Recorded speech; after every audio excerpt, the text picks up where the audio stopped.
తెలంగాణలోని ఆర్టీఏ ఆఫీసుల్లో అవినీతికి అడ్డుకట్ట వేసేలా ఏసీబీ ఆకస్మిక తనిఖీలు చేపడుతోంది. అక్రమంగా డబ్బులు వసూలు చేస్తున్న ఏజెంట్లపై ఉక్కుపాదం మోపుతోంది.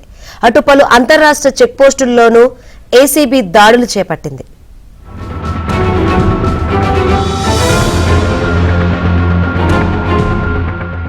తెలంగాణలోని పలు ఆర్టీఏ కార్యాలయాలు, అంతర్రాష్ట్ర చెక్ పోస్టుల్లో ఏసీబీ ఆకస్మిక తనిఖీలు చేపట్టింది.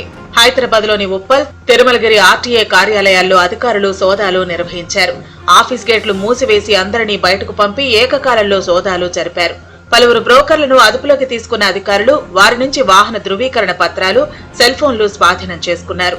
అటు కామారెడ్డి జిల్లాలో ఓ అంతర్రాష్ట్ర చెక్ పోస్టుపై ఏసీబీ అటాక్ చేయగా, నాగర్ కర్నూలు జిల్లాలో ఓ ఎస్ఐ లంచం తీసుకుంటూ ఏసీబీకి పట్టుబడ్డాడు.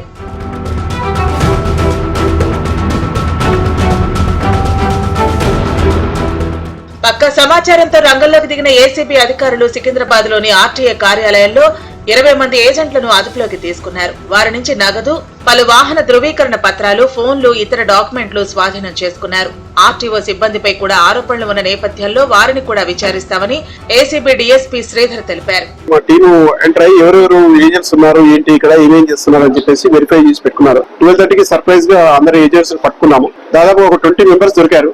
అందులో కొంతమంది వాళ్ళ ఓన్ వెహికల్ గురించి వచ్చామని చెప్తున్నారు. అది వెరిఫై చేస్తున్నాం. ఇంకా వాళ్ళ దగ్గర వాళ్ళ ఫోన్స్ వెరిఫై చేస్తున్నాము. క్యాష్ దొరికింది, కొంతమంది దగ్గర డాక్యుమెంట్స్ దొరికింది. చాలా ఆర్సీ బుక్స్ ఉన్నాయి కొన్ని బ్యాగులలో. కొంతమంది దగ్గర 50 ఏవో ఆర్సీ బుక్స్ ఉన్నాయి. అటు పెద్దపల్లి జిల్లా కేంద్రంలోని ఆర్టీఓ కార్యాలయంలో ఏసీబీ సోదాలు జరిగాయి. ఇక్కడ కూడా బయట వారిని లోపల ఉన్న వారిని బయటకు వెళ్లకుండా తాళాలు వేసి సోదాలు చేపట్టారు. 2 డ్రైవర్లు, ఏజెంట్లను అదుపులోకి తీసుకుని వారి నుంచి ఫోన్లను స్వాధీనం చేసుకున్నారు. కరీంనగర్ ఏసీబీ డీఎస్పీ విజయ్ కుమార్ ఆధ్వర్యంలో సోదాలు జరిగాయి.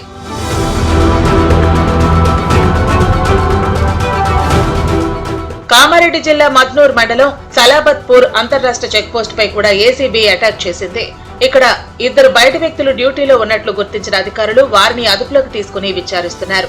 తనిఖీల్లో భాగంగా 91,000 నగదును స్వాధీనం చేసుకున్నారు.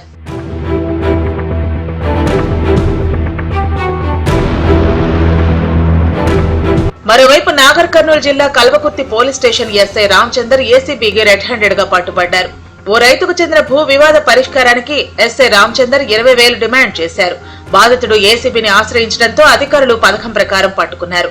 బాధితుడు ఇచ్చిన 10,000 రూపాయలను రామచందర్ తీసుకోగా వెంటనే దాడి చేసి అదుపులోకి తీసుకున్నారు. ఎస్ఐ రామచందర్ జీ గారు ఆ కేసులో ఉన్నటువంటి అక్యూజ్డ్ నంబి వెంకటయ్య గారికి స్టేషన్ బెయిల్ గ్రాంట్ చేయడానికి 10,000 రూపాయలు డిమాండ్ చేయడం జరిగింది. మేము కేసు రిజిస్టర్ చేసి వచ్చి ఆయనను రెడ్ హ్యాండెడ్గా పట్టుకోవడం జరిగింది. పని చేయడానికి లంచం డిమాండ్ చేసినట్లయితే ACB toll free number 1064, ACB Twitter, ACB WhatsApp number, ACB ఫేస్బుక్లో కంప్లైంట్ చేస్తే కంప్లైంట్ ఫిర్యాదుదారుల యొక్క డీటెయిల్స్ రహస్యంగా ఉంచబడతాయి. ఆర్టీఏ కార్యాలయాల్లో సోదాలు జరుగుతూనే ఉంటాయని, ఏజెంట్లు ఎవరైనా అవినీతికి పాల్పడితే కఠిన చర్యలు తీసుకుంటామని ఏసీబీ అధికారులు హెచ్చరిస్తున్నారు.